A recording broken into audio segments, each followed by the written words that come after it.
We're live. Hey, guys, what's going on? Phil Gertis, Long and Foster Christie's International. This is Social Media Live Friday. We're back over here on Facebook, over here on Instagram. We're all over the place, guys, and we're going to share this everywhere. You know, every single Friday, we come to you right around this time, and we go live. And the goal is to share information, answer your questions, educate you on everything real estate related.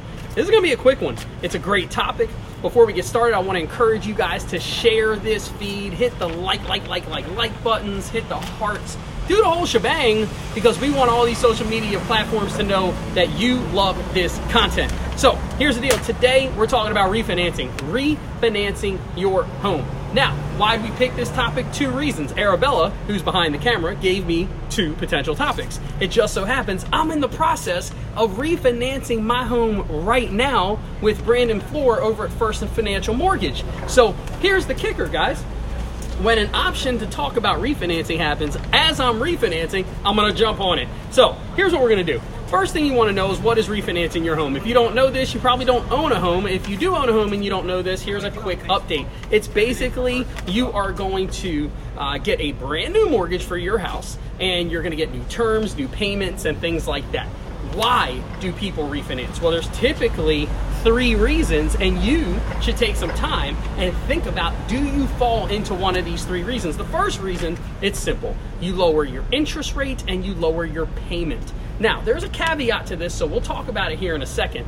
But and the caveat happens to be why I'm refinancing my home. But lower your interest rate and lower your payment. Let's say you have a 5 or 6% interest rate. When you got your mortgage, that's where rates set. Well, right now, rates are pretty low. They're hovering just under 4%.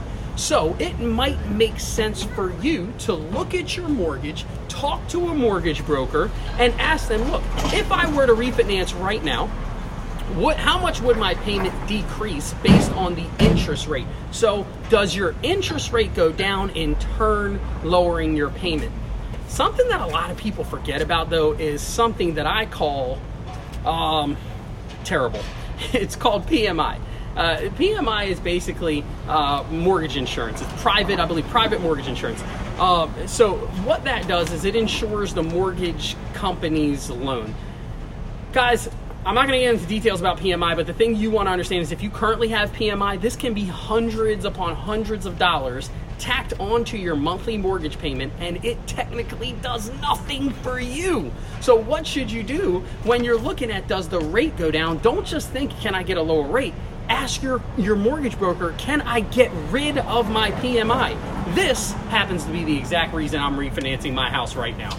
Because, guys, we're able to save close to $500 a month just by removing the PMI on our mortgage and reducing the rate by just a tad. So it helps, it works, it's great, and I think everybody should look at that as the option one. Second reason people refinance their house, not as many people do this, but it's to shorten your loan term.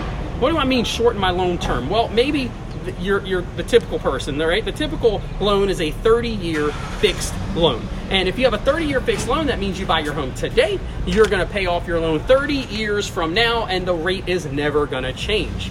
Well, some people might be in a really good position, and they say, well, I don't wanna spend another 30 years paying my loan. Maybe they say, I've got another 20 left. And some folks will say, I'm gonna refinance my home to get a 15-year fixed rate. So instead of paying the mortgage for another 20 years, I'll only pay it for another 15. That's another great reason to refinance your home. Obviously, you gotta be in a financial position to do that, because if you shorten the amount of time, right, so we shrink down the time we have to pay the loan, then guess what? You typically raise your payments a bit too, because you gotta stuff more money into a smaller pot. Number 3 reason, and then I'm gonna give you a little tip, and we're gonna wrap up. This is a quick one today. Number 3 reason, cash out. Now this, if you remember, used to be the number 1 reason. It might still be the number 1 reason, but it definitely used to be the number 1 reason people would refinance their home, because houses, their property skyrocketed, right? The value goes up, your mortgage is still here. Well, in between, that's called equity. So my mortgage is here, the value of my home is here, and everything in between is called equity. Well, you're allowed to take that equity out and go gallivant across the globe with it. I wouldn't suggest you do that, right?